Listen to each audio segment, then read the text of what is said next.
Hello everyone, welcome to our YouTube channel Concept Talk. हम आपके लिए जनरल नॉलेज की एक सीरीज़ लाए हैं जिसमें नॉलेजेबल चीज़ों को देखेंगे। तो चलिए वीडियो को स्टार्ट करते हैं। आज का टॉपिक है नेशनल सिंबल्स ऑफ इंडिया। कोई भी एग्ज़ाम हो, इस टॉपिक से एक नया क्वेश्चन ज़रूर पूछा जाता है, और अगर क्वेश्चन नहीं भी पूछा आता है एग्ज़ाम में या पूछा जाता है तो हमें भारत का नागरिक होने के नाते ये सारी चीज़ें पता होनी चाहिए। So let's start video. पहला है हमारा नेशनल एम्ब्लम। राष्ट्रीय प्रतीक क्या है हमारे भारत का? तो वह है अशोक चिन्ह, lion capital of Ashoka at Sarnath. ये है जिसे 26 जनवरी 1950 को अपनाया गया राष्ट्रीय प्रतीक के रूप में, नेशनल एम्ब्लम के रूप में 26 जनवरी 1950 को अपनाया गया। यह जो सिंबल है वो महान सम्राट अशोक के पिलर से लिया गया है, और यह पूरे विश्व में भारत की एक अमिट छाप को छोड़ता है। यह चिन्ह प्रतीक है देश की अस्मिता, संप्रभुता, देश की आन बान और शान। चारों ओर से इसमें आप देख रहे हैं कि ये जो सिंबल है इसमें 3 शेर हमें दिख रहे हैं, लेकिन इसमें पीछे एक और है। तो यह जो 4 शेर हैं यह दहाड़ है या गर्जना कर रहे हैं। तो यह जो गर्जना करते हुए शेर हैं यह प्रतीक है हमारी शक्ति, हिम्मत, गर्व और विश्वास का तथा देश की सुरक्षा का।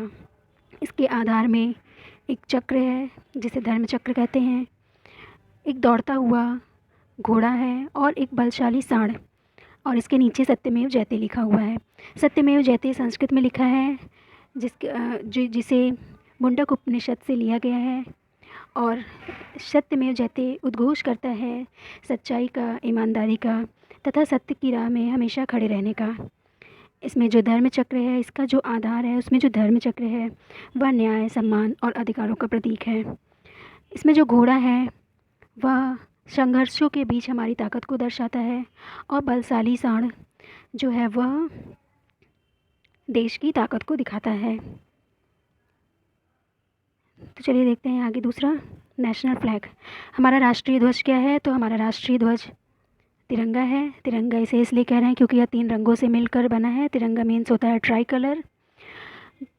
इसमें हॉरिजॉन्टल पट्टियाँ होती हैं 3 रंगों की, जिसमें सबसे ऊपर होता है भारतीय केसरिया, इंडियन सैफरन, बीच में वाइट सफ़ेद, और सबसे नीचे हरा रंग होता है।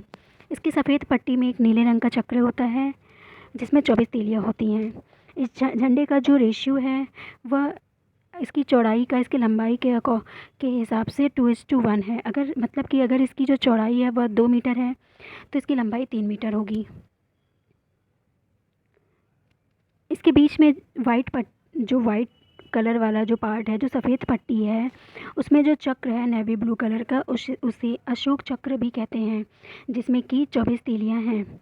और यह जो झंडे का रंग है केसरिया, सफ़ेद और हरा, या इनका यहाँ पर रखने का यह उद्देश्य है कि जो सैफरन कलर है वह इंडिकेट करता है हमारी स्ट्रेंथ को, हमारे सामर्थ्य को, साहस को और हमारे सेक्रीफाइस को। वाइट कलर श्वेत रंग दिखाता है हमारी पीस को, ईमानदारी को और शुद्धता को दर्शाता है। हरा दिखा रहा है हमारे विश्वास, महिलाओं के प्रति पुरुषों का सम्मान, हमारी धरती को, उसकी उपज को, उसकी उर्वरकता को बढ़ता हुआ दिखाता है। इस झंडे के डिज़ाइन को स्वराज झंडे से लिया गया है, यह उसी पर बेस्ड है। और तिरंगा के जो इस झंडे को जो डिज़ाइन किया है वह है पिंगली वेंकैया, जो कि एक इंडियन फ्रीडम फाइटर थे, और यह महात्मा गांधी के बहुत बड़े फॉलोवर भी थे। तो हमारे झंडे को कब अपनाया गया राष्ट्रीय ध्वज के रूप में? तो 22 जुलाई 1947 को कॉन्स्टिट्यूएंट असेंबली, संविधान सभा की एक मीटिंग में इसे अपनाया गया। आगे हम देखते हैं नेशनल एंथम। हमारा राष्ट्रीय गान क्या है? तो राष्ट्रीय गान है हमारा जन गण मन अधिनायक जय है। इसे लिखा था रविंद्रनाथ टैगोर, जो कि एक नोबेल विजेता रहे हैं, उनके द्वारा यह लिखा गया था। और इन्हीं का एक बंगाली में लिखा हुआ है भारत भाग्य विधाता, जो कि एक ब्रह्मोहिम है। और इसमें जो भारत भाग्य विधाता था, इसमें 5 स्टेंजा में इन्होंने बंगाली लैंग्वेज में लिखा था, जो कि हमारे भारत के भाग्य को, उसके भाग्य को बनाने वाले ईश्वर के प्रति की गई बातें इसमें कही गई हैं। और इसका जो पहला स्टेंजा है वही हमारा राष्ट्रगान के रूप में अपनाया गया है। ऑफिशियली इसे संविधान सभा में एक्सेप्ट किया गया था 24 जनवरी 1950 को। आगे देखते हैं हमारा राष्ट्रीय गीत, नेशनल सॉन्ग क्या है।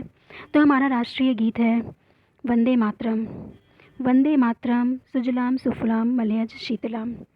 पिक्चर साफ नहीं दिख रही है, लेकिन ये आप देख सकते हैं, आप सर्च करेंगे तो आपको दिख जाएगा। ये बहुत ही अच्छा सा गीत, बहुत ही प्यारा सा गीत है, जो हमारे फ्रीडम फाइटर्स के स्ट्रगल को दिखाता है। इससे उन्हें साहस मिलता है।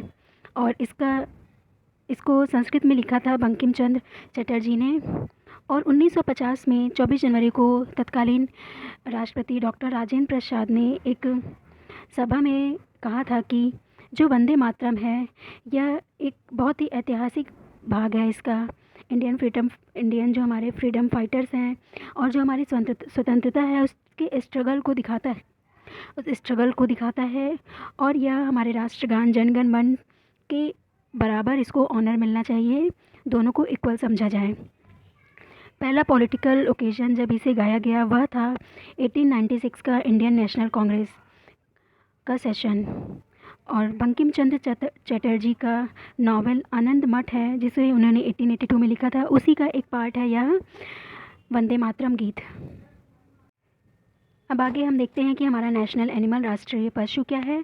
तो हमारा जो नेशनल एनिमल है वह एक शानदार रॉयल बंगाल टाइगर है, जिसका साइंटिफिक नेम पैंथरा टाइग्रिस है।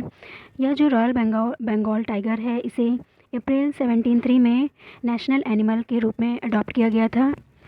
और जो टाइगर्स की पॉपुलेशन डिक्रीज़ हो रही है, जो दिन ब दिन ये कम होते जा रहे हैं, तो इनकी जनसंख्या को प्रोटेक्ट करने के लिए एक इनिशिएटिव लिया गया और एक प्रोजेक्ट तैयार किया गया, जो कि चलाया गया, जो कि है प्रोजेक्ट टाइगर। और प्रोजेक्ट टाइगर के अंडर में ही 50 टाइगर रिजर्व्स प्रेजेंट टाइम में हैं, जो इसी के अंदर गवर्नड हैं। वो नेशनल हेरिटेज एनिमल, हमारा नेशनल भारतीय ऐतिहासिक पशु हाथी को माना गया है। इंडिया के जो एनवायरनमेंट मिनिस्टर हैं, उन्होंने 2010 अक्टूबर में यह डिक्लेयर किया कि हाथी हमारा नेशनल हेरिटेज पशु है। यह जो इनिशिएटिव इसलिए लिया गया क्योंकि इन्हें प्रोटेक्ट करने के लिए, इनकी संख्या को रोकने के लिए यह कम हो रहे थे। और प्रेजेंट टाइम में हमारे इंडिया में लगभग 29,000 एलिफेंट्स हैं। आगे देखते हैं कि नेशनल एक्वाटिक एनिमल क्या है, जलीय जीव क्या है हमारा राष्ट्रीय। तो वह है साउथ एशियन रिवर डॉल्फिन। इसका नाम ही है रिवर डॉल्फिन, जो कि इंडिया के सब कॉन्टिनेंट क्षेत्रों में पाया जाता है। सब कॉन्टिनेंट क्षेत्र जो जैसे कि इंडिया, पाकिस्तान, बांग्लादेश, भूटान, नेपाल, यह सभी सब कॉन्टिनेंट रीजन हैं, जिसमें कि बहुत, यह मतलब इसकी जो भौगोलिक बनावट है उसके अकॉर्डिंग इन्हें सब कॉन्टिनेंट का दर्जा दिया गया है इन कंट्रीज़ को। जैसे कि हमारे इंडिया में लैंड है, ऊपर के पार्ट में हिमालय है और उसका जो नीचे का पेनिनसुला वाला भाग है। तो यही सारी चीज़ों को देखते हुए इसको सब कॉन्टिनेंट में ऐड किया गया था। तो यह जो डॉल्फिन है, इसकी 2 स्पीशीज़ होती हैं, पहली गंगा रिवर डॉल्फिन और दूसरी इंडस रिवर डॉल्फिन। तो जो गंगा रिवर डॉल्फिन है उसी को नेशनल एक्वाटिक एनिमल के रूप में अपनाया गया था सरकार के द्वारा। आगे हम देखते हैं नेशनल रेप्टाइल। तो जो रेंगने वाले पशु होते हैं या फिर जीव जंतु होते हैं, तो उसमें हमें राष्ट्रीय का दर्जा किसे दिया गया, नेशनल रेप्टाइल किसे बोला गया, तो वह है किंग कोबरा। जो किंग कोबरा है, इसे नेशनल रेप्टाइल ऑफ इंडिया का दर्जा दिया गया है। यह भारत के जंगलों में और साउथ ईस्ट एशिया के कुछ भागों में पाए जाते हैं। यह पूरे विश्व में सबसे जहरीले सांप होते हैं और हिंदुओं में इसे पूजनीय मानते हैं, इसे नाग भी कहते हैं, क्योंकि ऐसी मान्यता है, ऐसा कहा जाता है कि जो भगवान शंकर हैं उन्होंने अपने गले में इसे पहना हुआ था। तो यह हमारा नेशनल रेप्टाइल हुआ। अब आगे हम देखते हैं नेशनल फ्लावर, हमारा राष्ट्रीय पुष्प क्या है। तो लोटस हमारा राष्ट्रीय पुष्प है, जो कि एक होली फ्लावर है, जिसे इसकी जो यूनिक मेथोडोलॉजी है, जो पुरानी पारंपरिक कथाएं हैं, उसके अकॉर्डिंग इसे नेशनल फ्लावर का दर्जा दिया गया है। और इसे देवी देवताओं से भी जोड़कर माना जाता है, इसलिए यह पूजनीय है। इसका जो साइंटिफिक नेम है वो नेबुलम्बो न्यूसिफेरा है, और इंडियन कल्चर में इसे बहुत ही शुभ, बहुत ही पवित्र माना गया है। आगे हम देखेंगे नेशनल ट्री। हमारा राष्ट्रीय वृक्ष क्या है? तो राष्ट्रीय वृक्ष है बनियान ट्री। बरगद के वृक्ष को राष्ट्रीय वृक्ष माना गया है, जिसे कल्प वृक्ष भी कहते हैं। और कल्प वृक्ष का मतलब होता है जो हमारे विश को पूरा कर दे, हमारी कल्पनाओं को, जो हमारी मांग, जो हम उनसे कुछ ऐसा होता है गांव साइड में या फिर कई जगहों पे ऐसा होता है कि लोग अपनी मान्यता मांगते हैं पेड़ों के पास जाके, तो इस वृक्ष को कल्प वृक्ष का नाम दिया गया है, जो हमारी विश को फुलफ़िल करता है। विश फुलफिलिंग ट्री से कहा जाता है। और यह बहुत ही लंबा, इसकी जो आयु होती है, इसका जो जीवन होता है वह बहुत लंबा होता है, तो यह इस चीज़ को भी दिखाता है। और इसकी जो ब्रांचेस हैं वो एक्सपैंड हमेशा बढ़ती ही रहती हैं, बहुत ज़्यादा होती हैं। तो ये सारी चीज़ हमारे इंडिया से जोड़ के हमारे भारत को, कि उसका जो लाइफ है वो बहुत ज़्यादा हो, इटर्नल लाइफ हो, और स्पेंडिंग ब्रांचेस की तरह जो हमारा भारत है वो पूरे विश्व में फैले, हर एक क्षेत्र में। इस चीज़ से यह दर्शाता है। तो the country's unity symbolised by the tree's huge structure and its deep root. तो जो जैसे कि हमारी जो कंट्री है उसमें उसे यूनिटी इन डाइवर्सिटी इसलिए जाना जाता है क्योंकि यहाँ बहुत डिफरेंट स्टेट्स में, आप एक स्टेट से दूसरे स्टेट में जाएंगे तो वहाँ का कल्चर अलग होगा, वहाँ का वेशभूषा, मतलब सारी चीज़ें बहुत ही यहाँ पे डाइवर्स फॉर्म में है। तो उस चीज़ को इस पेड़ से जोड़ के इसे नेशनल ट्री का दर्जा दिया गया है, और 1988 में इसे डिक्लेयर किया गया था नेशनल ट्री ऑफ इंडिया के रूप में। अब आगे हम देखते हैं नेशनल बर्ड, राष्ट्रीय पक्षी क्या है? तो जो पी फाउल है, या फिर इसे हम पिकॉक कहते हैं, मोर कहते हैं, लेकिन इसको पिफॉल कहते हैं। और पिकॉक होता है जो मेल वाले पिफॉल होते हैं। तो जो मेल वाला मोर होता है पिकॉक कहते हैं जिसे, वो हमारा राष्ट्रीय पक्षी है, जो कि यह बहुत ही खूबसूरत सा कलरफुल स्वान जैसा एक पक्षी है, जिसमें इसके जो चमकीले कलर्स हैं वो उनमें एक यूनिटी है, जैसे हमारे इंडिया के कल्चर में एक यूनिटी है। और 1963 में पिकॉक को नेशनल बर्ड ऑफ इंडिया का दर्जा दिया गया, इसे डिक्लेयर किया गया नेशनल बर्ड ऑफ इंडिया। और इसकी हमारे मान्यताओं में, भारतीय परंपराओं में भी इसका इन्वॉल्वमेंट रहा है, कि ऐसा माना जाता है कि जो भगवान शंकर के पुत्र थे कार्तिकेय, उनका ये वाहन हुआ करता था। तो इस वजह से भी, इन सारी चीज़ों को देखते हुए, इसकी यूनिटी को देखते हुए इसे नेशनल बर्ड डिक्लेयर किया गया। नेक्स्ट हम देखेंगे नेशनल फ्रूट। तो जो हमारा राष्ट्रीय फल है वह है आम। और आम को तो हम जानते हैं कि इसको फलों का राजा कहते हैं। यह बहुत ही रिच फ्रूट है, इसमें बहुत न्यूट्रिएंट्स होते हैं। हाँ, और इसे इंडिया से अगर अपने कंट्री के रूप में देखा जाए तो जैसे हमारी कंट्री है, बहुत ही इसमें प्रॉस्पेरिटी है, अबंडेंस है, रिचनेस है, वैसे ही सेम इस फ्रूट में भी है। तो वहाँ से इसे हम लोग ऐड कर सकते हैं। और गवर्नमेंट ऑफ इंडिया ने इसे मोस्ट इम्पॉर्टेंट फ्रूट का स्टेटमेंट दिया था कि यह सबसे इम्पॉर्टेंट फ्रूट है। आगे हम देखेंगे नेशनल रिवर। तो हमारा जो राष्ट्रीय नदी है वह गंगा है। यह बहुत सारे लोगों के लिए जीवनदायिनी है। यह पूजनीय नदी है, लोग इसकी पूजा करते हैं। हिंदुओं में इसे गंगा मैया के नाम से लोग पुकारते हैं, इसको गंगा नहीं गंगा मैया कहते हैं।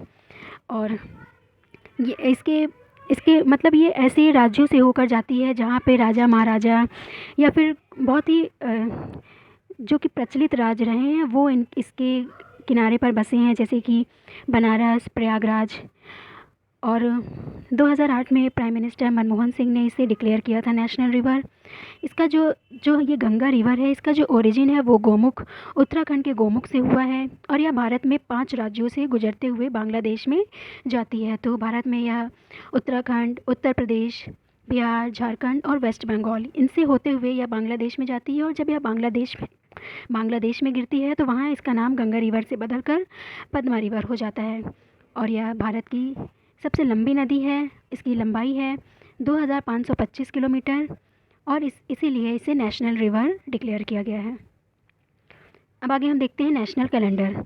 तो जो शक संवत है, शालिक वंश शक कैलेंडर, इसे नेशनल कैलेंडर का दर्जा दिया गया है। जैसे ही ग्रेगोरियन कैलेंडर का यूज़ रेडियो में और राजपत्र में और इन सारी चीज़ों में ग्रेगोरियन कैलेंडर के साथ इस कैलेंडर शक संवत का भी यूज़ होने लगा है अब। नेक्स्ट हम देखेंगे नेशनल करेंसी। तो नेशनल करेंसी हमारी इंडियन रुपी है, जैसा कि आप सभी को पता है। इसका जो कंट्रोल है वो रिज़र्व बैंक ऑफ इंडिया के द्वारा होता है, वही से इशू करते हैं। इसमें कोई भी चेंजेस लाना है तो ये सारा सब कुछ रिज़र्व बैंक ऑफ इंडिया की तरफ से ही होता है। और उदय कुमार के अकॉर्डिंग इसका जो डिज़ाइन है, ये रा के ऊपर एक लाइनिंग, यह इंडिया के ट्राई कलर से लिया गया है। इंडियन ट्राई कलर जो हमारा है, केसरिया, सफ़ेद और हरा, वहाँ से लिया गया है। तो आगे बढ़ते हैं हम। नेशनल प्लेज, हमारा राष्ट्रीय प्लेज क्या है? ये एक तरह से एक शपथ है हमारे ईमानदारी के प्रति, हमारे रिपब्लिक इंडिया के लिए, जो कि कॉमनली किसी पब्लिक इवेंट्स, स्कूल या किसी नेशनल डेज़ पे इसे बोला जाता है। और स्कूलों में तो डेली असेंबली में मॉर्निंग में इसे बोला जाता है, और स्कूल की जो डायरीज़ होती हैं, नोटबुक्स होती हैं, या फिर जो कैलेंडर्स होते हैं, उनके फर्स्ट पेज में यह प्रिंट होता है। और इसको सबसे पहले तेलुगु लैंग्वेज में लिखा गया था, और विशाखापट्टनम में 1963 में एक स्कूल में पहली बार इसे बोला गया था। तो हमारा नेशनल प्लेज क्या है?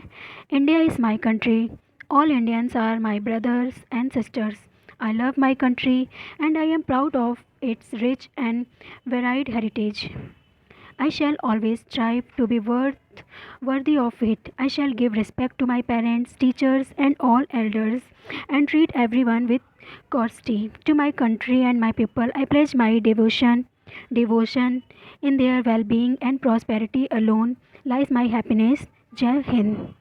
तो यह है हमारे इंडियन प्लेज। आगे हम देखेंगे कुछ नेशनल डेज़ हैं। तो हमारे इंडिया में मेनली 3 नेशनल डेज़ हैं। राष्ट्रीय दिवस हैं, गणतंत्र दिवस, स्वतंत्रता दिवस और गांधी जयंती। रिपब्लिक डे 26 जनवरी को मनाया जाता है। इस दिन हमारे संविधान को अपनाया गया था 1950 में।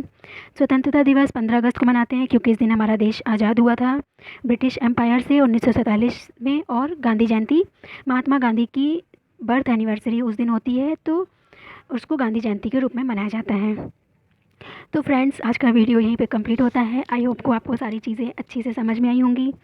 और अगर आपको इसमें लगा है कि मैंने कुछ गलत बताया है या फिर समझ में नहीं आया है, तो आप कमेंट करिए। आपको वीडियो कैसा लगा कमेंट करके बताइए। वीडियो को लाइक करिए, हमें सपोर्ट करिए और हमारे चैनल को सब्सक्राइब करिए। Thank you so much.